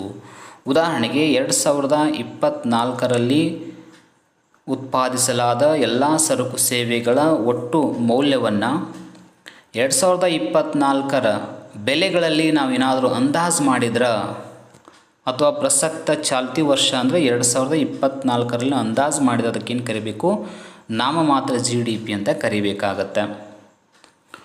ಒಂದು ವೇಳೆ 2024ರಲ್ಲಿ ಉತ್ಪಾದಿಸಲಾದ ಎಲ್ಲ ಸರಕು ಸೇವೆಗಳ ಮೌಲ್ಯವನ್ನು ಹಿಂದಿನ ಅಥವಾ 2015ರ ಮಾರುಕಟ್ಟೆ ಬೆಲೆಗಳಲ್ಲಿ ನಾವೇನಾದರೂ ಅಂದಾಜು ಮಾಡಿದ್ರೆ ಅದಕ್ಕೆ ನಾವೇನು ಕರಿಬೇಕು, ಆಧಾರ ವರ್ಷ. 2015ನ್ನು ಆಧಾರ ವರ್ಷ ಅಂತ ಕರಿತೀವಿ. ಆ ಬೆಲೆಗಳಲ್ಲಿ ನಾವೇನಾದರೂ ಅಂದಾಜು ಮಾಡಿದ್ರೆ ಅದಕ್ಕೆ ನಾವೇನು ಕರಿಬೇಕು, ನೈಜ GDP ಅಂತ ಕರಿಬೇಕಾಗತ್ತೆ. ಸೊ ಇದನ್ನು ಡಿಫ್ರೆನ್ಸನ್ನು ಕೇಳೋಕ್ಕಿಂತನೂ ಹೆಚ್ಚಾಗಿ ಸಪ್ರೇಟಾಗಿನ ನೈಜ GDP ಅನ್ನುವುದು ಅಂತ ಕ್ವಶನ್ ಕೇಳಿ ತೆಳಗೆ ಆಪ್ಷನ್ ಕೊಡುವಂಥದ್ದು, ನಾಮಮಾತ್ರ GDP ಎಂಬುದು ಅಂತ ಕೇಳಿ ತೆಳಗಡೆ ಆಪ್ಷನ್ ಕೊಡುವಂಥದ್ದು. ಸೊ ಇಲ್ಲಿ ಕ್ವಶನ್ಸ್ಗಳನ್ನ ಹೈಲೈಟ್ ಮಾಡ್ತಿರ್ತಾರೆ. ಸೊ ಇವು ಏನಾಗಿವೆ ಅಂತಂದ್ರೆ, ಈ ಒಂದು ರಾಷ್ಟ್ರೀಯ ಆದಾಯದ ಲೆಕ್ಕಾಚಾರ ಮಾಡುವ ಸಂದರ್ಭದಲ್ಲಿ ಪರಿಗಣಿಸಲಾಗುವ ಕೆಲವು ಪರಿಕಲ್ಪನೆಗಳಾಗಿವೆ. ಇವುಗಳು ಅರ್ಥ ಆದರೆ ನೆಕ್ಸ್ಟ್ ನಾವು ವಿಡಿಯೋದಲ್ಲಿ ಡಿಸ್ಕಷನ್ ಮಾಡುವಂಥದ್ದು ಏನು ಅಂತಂದ್ರೆ, ರಾಷ್ಟ್ರೀಯ ಆದಾಯವನ್ನು ಲೆಕ್ಕಾಚಾರ ಮಾಡುವಂತಹ 3 ವಿಧಾನಗಳು, ಅವು ಉತ್ಪನ್ನ ವಿಧಾನ, ಆದಾಯದ ವಿಧಾನ ಮತ್ತು ಈ ವೆಚ್ಚದ ವಿಧಾನಗಳಂತ ಬರ್ತವೆ. ಅವುಗಳನ್ನು ನೆಕ್ಸ್ಟ್ ಕ್ಲಾಸಲ್ಲಿ ನಾವು ಡಿಸ್ಕಷನ್ ಮಾಡ್ತೀವಿ.